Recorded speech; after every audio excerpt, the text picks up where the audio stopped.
Sedangkan kalau menulis buku, urusannya itu hanya pulpen dan kertas. Kalau membaca urusannya hanya buku dengan tulisan itu. Bahkan kita sangat dianjurkan untuk menyisakan waktu setidaknya 1 jam lah untuk membaca, 1 jam untuk journaling. Karena dengan menulis itu kita bisa mengenal diri sendiri sebenarnya. Dan salah satu efeknya itu memang menulis itu bisa meleburkan emosi. Itu penting.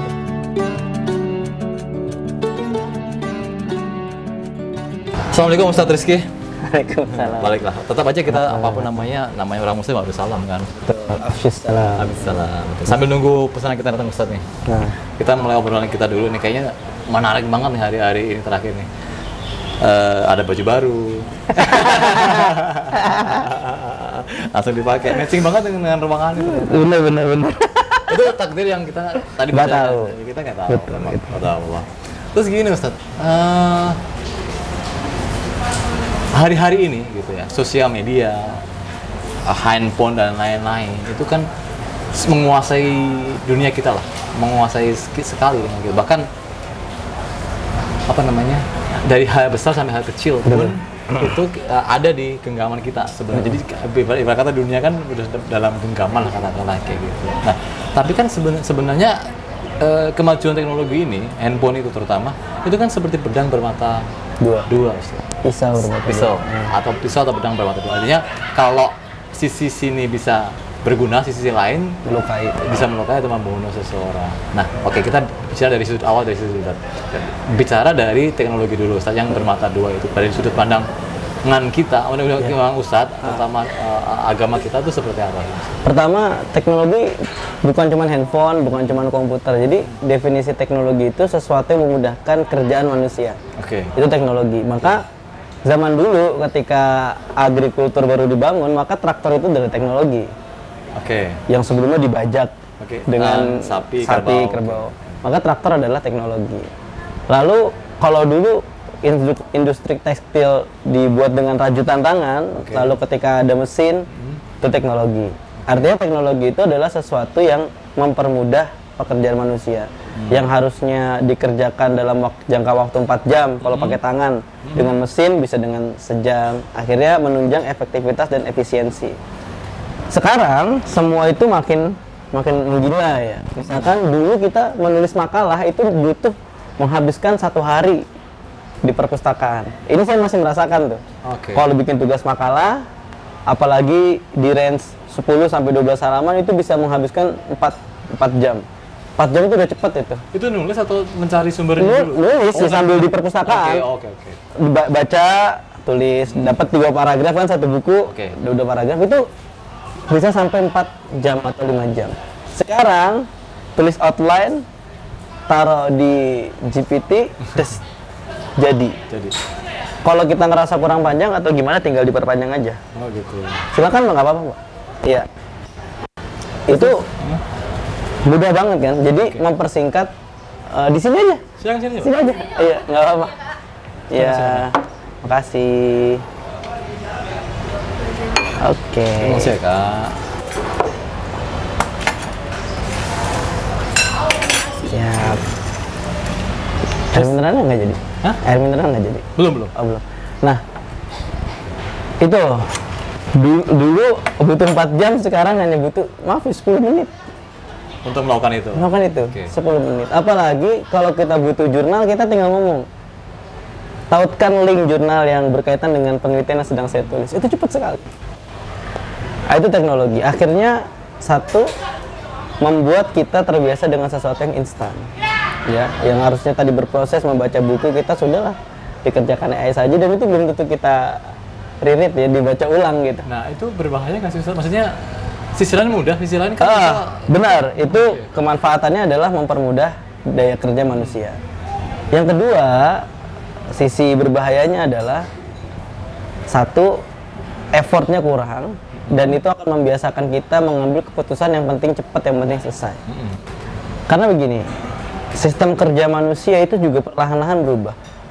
Otak kita itu setidaknya ada 4 sistem di dalam otak kita itu. Ada self reward, ada coping mechanism, ada dual system, ada social compare. Pertama, self reward.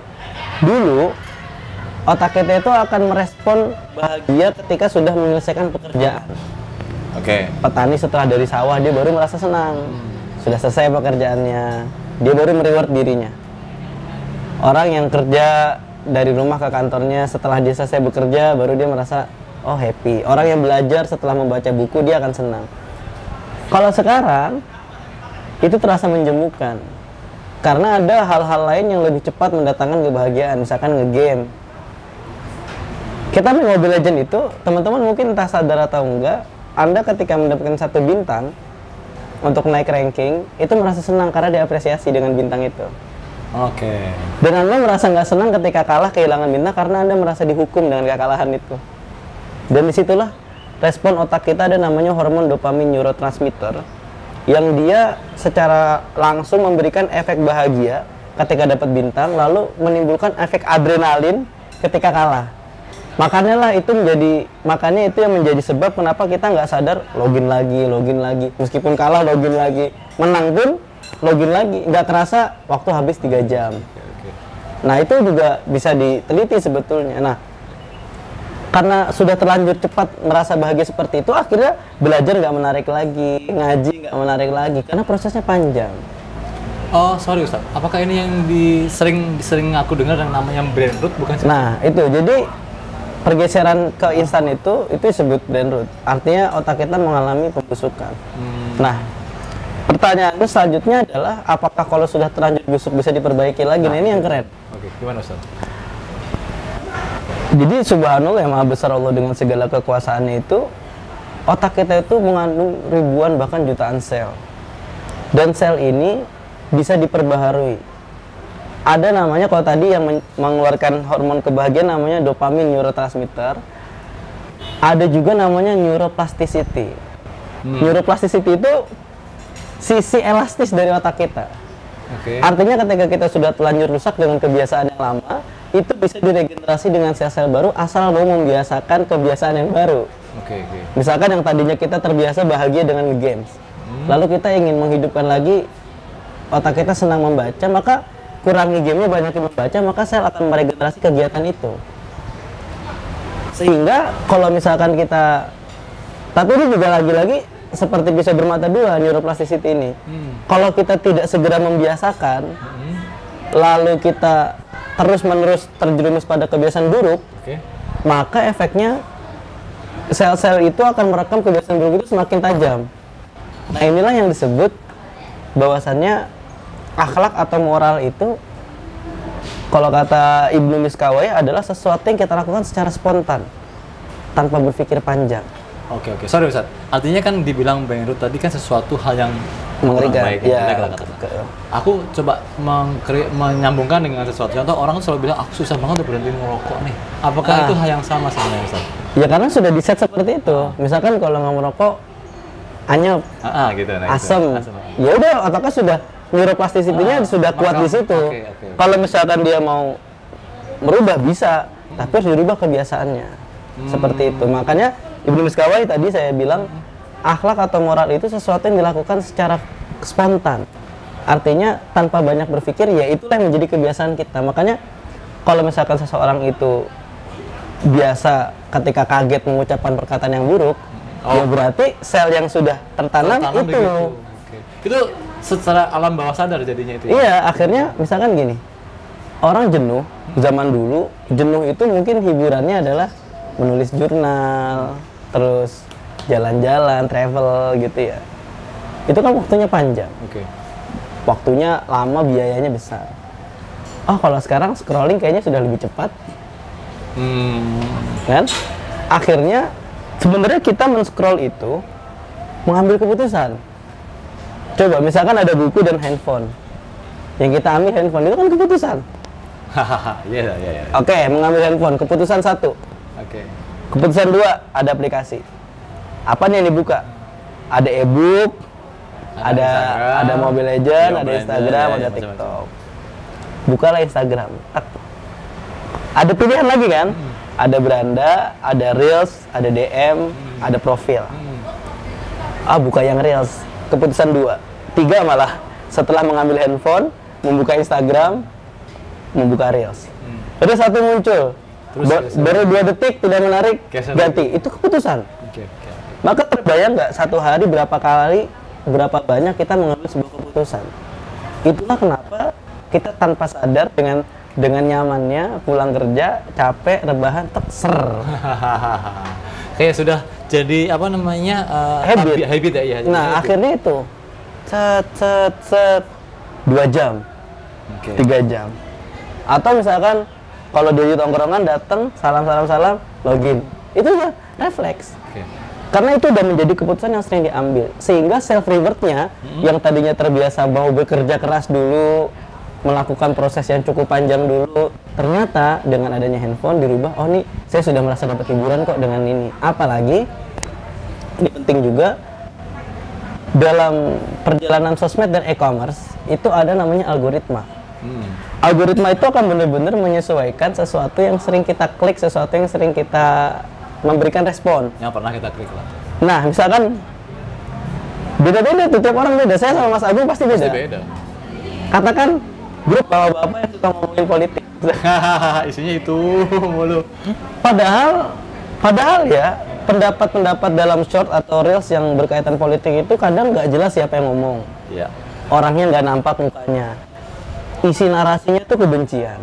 Cuman karena narasi yang dia bawa sesuai dengan hawa nafsu kita, hawa nafsunya dia, betul. Kita share itu akan menandai di akun kita sebuah algoritma, oh nih orang seneng konten begini. Ya, betul. Besoknya muncul orang sejenis, nge-share lagi, dan itulah yang membuat grup WhatsApp rame. Apalagi di-share terus kan. Nah, itu namanya coping mechanism. Jadi dia merasa cara dia menghindari dari keburukan, cara dia menghindari dari sebuah masalah, menghadapi problem itu seperti itu. Padahal nanti siklusnya dapat masalah, pusing, buka HP, nge-share, masalahnya nggak hilang, pusing lagi. Oke, Ustadz, tapi gini Ustadz, aku balikin ke dasarnya dulu ya. Teknologi diciptakan itu sebenarnya untuk memudahkan manusia. Oke, kalau kita bicara satu aplikasi aja, contoh Instagram deh, atau mungkin TikTok kan. Mungkin nggak sih mereka, aku pokoknya bikin ini supaya manusia jadi jelek deh. Kan ini kayaknya nggak mungkin ya. Pasti kan dia menciptakan untuk sesuatu kebaikan sebenarnya. Memudahkan atau apalah katakanlah. Tapi ternyata di perjalanannya jadi berubah fungsi lah dalam tanda kutip. Ya kan Ustaz? Nah, ada nggak cara merestart ulang untuk yuk kita barengan merestart ulang fungsinya dibalikin ke fungsi aslinya loh. Jangan bla bla bla, jangan negatif yang ditonjolkan tapi kemanfaatannya gimana Ustaz? Saya pikir kalau dibilang baik 100% karena baik. Nggak tahu juga ya, walau-walau. Industri itu pasti bisnis. Ya, money, iya, industri itu pasti bisnis, dan bisnis itu akan berupaya sebisa mungkin menggiring sebanyak-banyaknya market. Makanya ada algoritma tadi. Kalau dalam konsep e-commerce, beranda toko orange saya dan Mas Agung pasti berbeda. Saya senang sarung, senang apa yang muncul ya itu. Diskonnya sarung, diskon gamis, diskon baju koko gitu ya. Atau saya senang top up game ya ketika yang muncul nanti info-info promo top up game. Nah, ya itu kan menyesuaikan kita, dan itu menurut saya pure bisnis sih kalau itu. Jadi tidak bisa disebutkan bahwa niat awalnya baik juga, tapi kalau kita mengelola itu untuk kebaikan bisa. Jadi adanya di self control kita. Bahkan para elit sendiri menyatakan kalau someday AI itu akan jadi ancaman. Itu aku juga berpendapat sih. Sama halnya di film Terminator. Robot yang dia ciptakan malah membuat perlawanan, dan dalam beberapa video itu pernah saya lihat memang sudah bisa berbohong AI. Itu berbahaya sekali. Iya, bahaya. Itu berbahaya sekali. Nah, inilah kenapa kita penting untuk di beberapa negara, bahkan seperti negara Skandinavia, salah satunya Swedia sama Finlandia, itu menerapkan sekolah back to nature.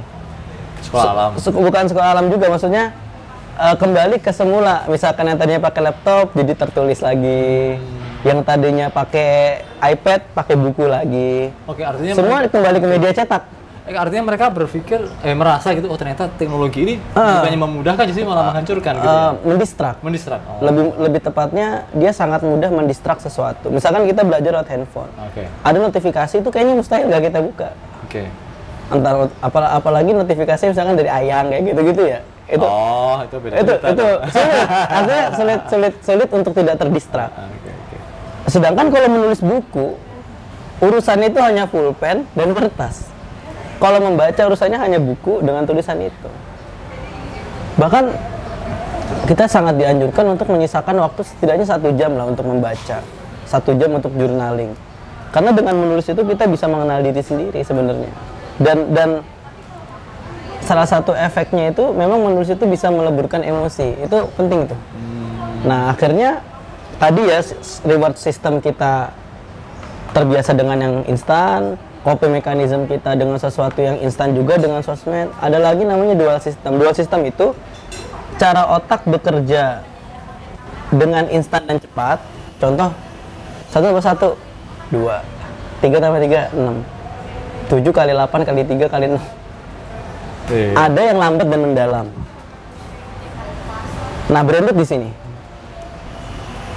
Karena terbiasa instan dan cepat, kita enggan berpikir lambat dan mendalam. Contoh, persoalan rumit, ada kemelut, salah paham dan lain sebagainya. Alih-alih menyelesaikan permasalahan ini, bikin story. Ya. Itu jadi enggan berpikir mendalam. Alih-alih membaca buku, udahlah AI aja kerjain. Udahlah. Atau gini, ini sebenarnya sangat keresahan saya, terutama dalam kajian-kajian ilmu keagamaan. Kita para dai itu dituntut bikin short, ya kayak Mas Ustadz bikin short juga. Itu kan memenuhi kebutuhan orang-orang sebetulnya, karena orang enggan menonton video yang terlampau panjang. Nah, itu salah satu ciri tanda-tanda kenapa brain rot, karena lebih memilih yang pendek-pendek daripada yang panjang. Nah, yang jadi soal begini, masalahnya adalah menonton videonya 2 menit, merasa dapat ilmu yang utuh. terus merasa paling benar gitu. Nah, kalau dia nggak cocok langsung dia komentar. Kalau dia cocok langsung dia share. Apalagi kalau isinya ada unsur nyenggol-nyenggol, itu paling seneng tuh orang nge-share. Kalau ustadznya yang salah, dia langsung kritik. Kalau ustadznya bener, ya dia kalau misalkan bukan golongannya, dia skip. Sesuai selera lah pokoknya semuanya. Akhirnya kita mencari ilmu dalam konsep bukan ilmu yang penting benar, tapi yang penting sesuai dengan selera yang saya gitu, gitu ya? Yang cocok. Dan itu pun nanti akan digerakkan algoritma. Kalau saya senang ustadz yang A, maka yang akan sering muncul itu. Kalau saya senang ustadz B, maka yang sering muncul itu. Nah, inilah dimana otak kita kehilangan daya untuk berpikir tajam dan mendalam. Ya, nanti efeknya akan mudah dikelabui, tidak berpikir kritis, dan lain sebagainya. Oke, Ustadz, sorry. Kan ada kata-kata itu lebih baik mencegah daripada mengobati. Betul. Nah, pertanyaan saya gini, handphone, kita bicara soal handphone deh, yang sekarang ini deh. Nah, handphone kan salah satu bentuk atau media yang menyebabkan barrier tadi itu. Ada nggak usia tertentu, bisa batasan minimal harus usia sekian baru boleh megang handphone misal? Oh, yang sekian boleh, yang sekarang nggak boleh, atau bagaimana sih? Harusnya ada. Harusnya ada. Cuman kalau spesifiknya saya nggak tahu. Okay. Tapi kalau secara subjektif pendapat saya, SD tuh nggak usah megang handphone. SD ya? SMP berarti boleh SMP? Dibatasi kalau bisa. Sebenarnya interaksi ini masuk ke 4 nanti. Okay. Social compare.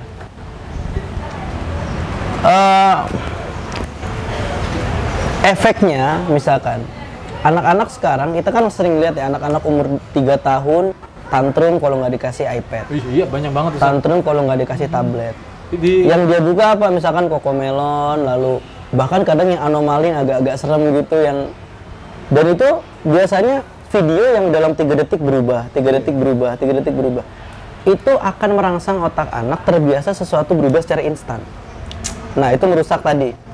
Itu pertama merusak. Dan beberapa dampak nyata yang pernah saya lihat langsung, speech delay, bicaranya telat, berpikirnya lambat, dan tadi kalau nggak keturutan dia akan marah. Karena tadi dia sudah terbiasa dengan sesuatu yang mudah berubah. Oh, ternyata kalau saya marah langsung diturutin. Udah itu terus. Dan itu ketika mau berubah ya orang tuanya mau nggak mau harus tega. Maka daripada udah keburu kecanduan terus harus tega, kan itu berat sekali. Mending dibikin tega dari awal. Di-cut dari awal. Efeknya orang tuanya harus punya komitmen, tidak main HP depan anak itu. Itu juga berat loh, Ustaz. Berat. Itu juga Berat apalagi calon orang tua Gen Z seperti saya ini. Yang suka main game online juga gitu. Terus selain itu memang lagi-lagi karena tadi mengambil keputusan yang instan dan cepat ya, orang tua juga nggak mau repot nangis nih. Iya. Nangis nih. Itu terjadi kok. Itu cepat. Terjadi itu, aku lihat sendiri. Nah, itu aslinya ya mungkin dipikirnya sebagai win-win solution ya, anaknya diem, kitanya nggak capek. Padahal yang sedang dikorbankan adalah masa depan Si anak. anaknya. Nah, makanya subjektifnya saya menyampaikan kalau usia segitu nggak usah lah pegang HP, karena tahapan perkembangan anak salah satunya usia 7 sampai 14 tahun itu golden age. 14 tahun. 7 sampai 14 tahun. Itu golden age, masa-masa emas. Tinggi lagi pesat-pesatnya, tinggi badan ya, pesat-pesatnya.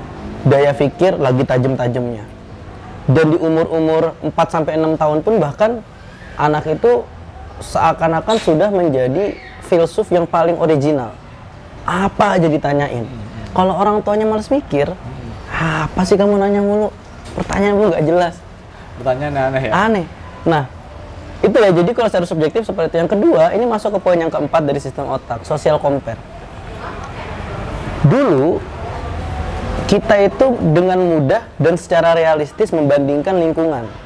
Misalkan Mas Agung sekolah SD, membandingkan diri otomatis sama teman seangkatan lah maksimal. Ya. Kalaupun beda kelas ya. Dulu kan kalau sekolah-sekolah dulu tuh ada penerapan juara paralel. Dari 3 kelas siapa ranking satunya nih? Oh gitu ya? Iya, ada juara paralel. Itu kalau cerita mama-mamanya begitu. Nah, maka dia bisa mengcompare temennya itu, diri dia dengan temennya. Karena dia ngelihat langsung temennya, seangkatan, dia tahu rumahnya, tahu segala macamnya. Komparasinya jelas. Dia tahu realistisnya, dia tahu behind the scene-nya. Sehingga dia bisa mengukur diri secara nyata. Nah, social compare sekarang tuh jadi rusak gara-gara kita di Jakarta ngebandingin sama selebgram yang di mana. Ya. Ya, karena dunia ini sudah nggak ada batas kan, Nah, sebenarnya. akhirnya kita kehilangan batas ideal untuk mengukur. Dampak terburuknya adalah kalau orang-orang di sosial media itu kan men-share highlight. Sesuatu yang dia rasa bagus untuk di-share. Yang baik-baik doang, ya. Tidak mungkin yang jelek-jeleknya di-share. Ya. Tapi dikomparasi dengan behind the scene kita. Itu kan nggak adil. Pencapaian orang dibandingkan dengan proses kita. Oke, bukan nggak head to head lah. Nggak head to head. Akhirnya anak-anak akan membandingkan, mah kok dia hidupnya enak, saya begini. Mah dia tuh jalan-jalan. Padahal sebenarnya kalau jalan-jalan sisi enaknya di mana? Keluar duit banyak, capek iya. Sisi enaknya itu ketika jalan-jalan ke Singapura, foto depan singa yang muntah, terus habis itu di-share di status, habis itu ada yang komen. Itu enaknya di situ tuh. Dapat love doang lah. Dapat love, dapat reaksi, enak banget. Itu, andai kan ini orang jalan-jalan gak ada yang komen, saya yakin gak ngepost lagi. Sedih dia pasti. Saya yakin gak ngepost lagi. Atau orang umroh ngepost, Insya Allah titip doa. Itu kalau nggak ada ngerespon komentar, dia akan bete pasti, nggak ngepost lagi. Nah itu social compare-nya rusak. Social compare-nya rusak karena dia membandingkan sudah sesuatu yang tidak ada batasnya. Ya kira-kira begitu. Oke Ustaz. Tapi kan tadi kan bicara di awal kan ada sisi negatif, ya, ada sisi positif. Nah, aku melihat sisi positif itu contoh nih Ustaz. Tadi kan bicara masalah umroh tadi. Ya. Nah, dengan adanya sosial media, terus handphone segala macam, itu sekarang di umroh itu jadi muncul kayak apa ya, mata pencaharian baru gitu. Mereka jadi konten kreator jamaah umroh itu ada di sana. Jadi mereka bikin ngepost gitu. Aku siapa yang mau, ayo aku buatin profilnya nih gitu. Jadi banyak banget loh orang yang dari Indonesia sudah pesan dulu sebelum berangkat ke sana, pesan si X katakanlah untuk di videoin, dikontenin kegiatan umrohnya di sana. Sisi lain itu positif buat cari cuan dalam masuk itu, tapi sisi lain jadi ibadahnya Pak dibuatin konten. Iya, mungkin ini kan akan jadi perdebatan juga ya, momen langka boleh nggak sih diabadikan? Boleh. Iya.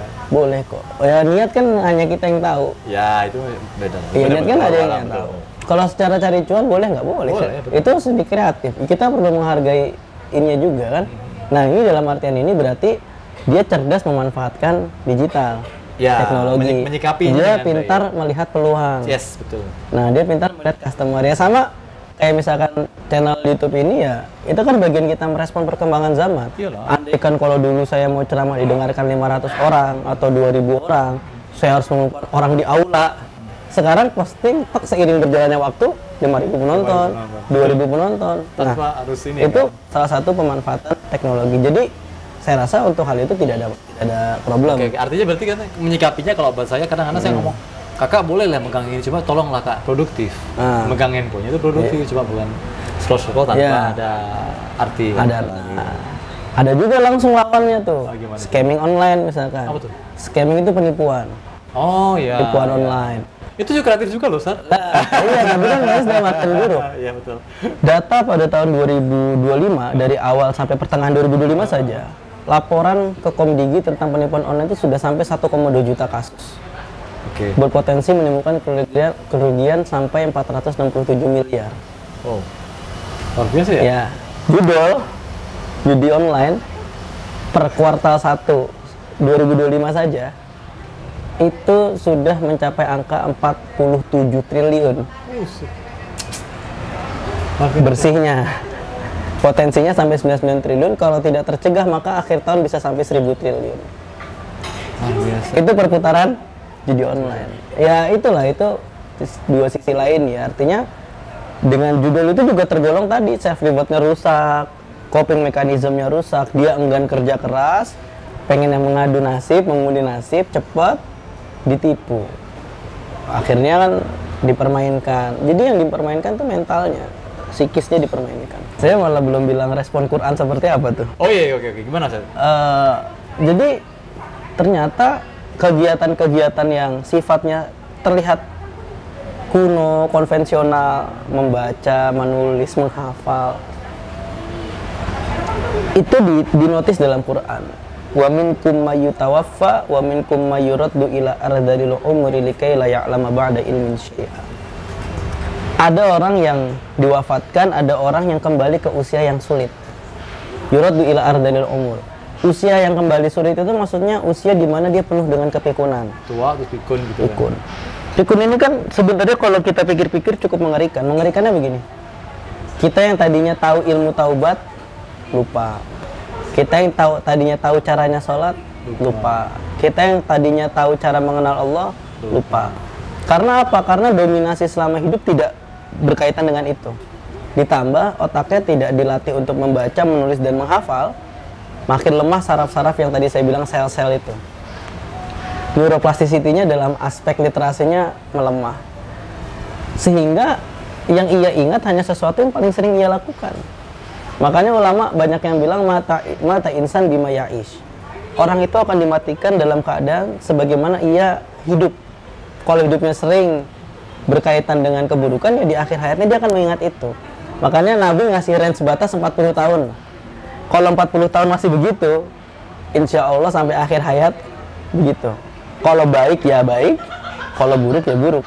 Nah, hal ini dalam tafsir Wahbah Zuhaili, tafsir Munir, di antara hal yang dapat mencegah Alzheimer atau pikun itu baca Quran, apalagi menghafal, apalagi belajar misalkan gitu. Kita membaca tilawahnya saja sudah mencegah dari kepikunan. Dan di penjelasan hadis-hadis tentang ayat ini menerangkan bahwa Nabi sangat-sangat menghindari atau takut kalau bisa kita jangan sampai kena penyakit pikun.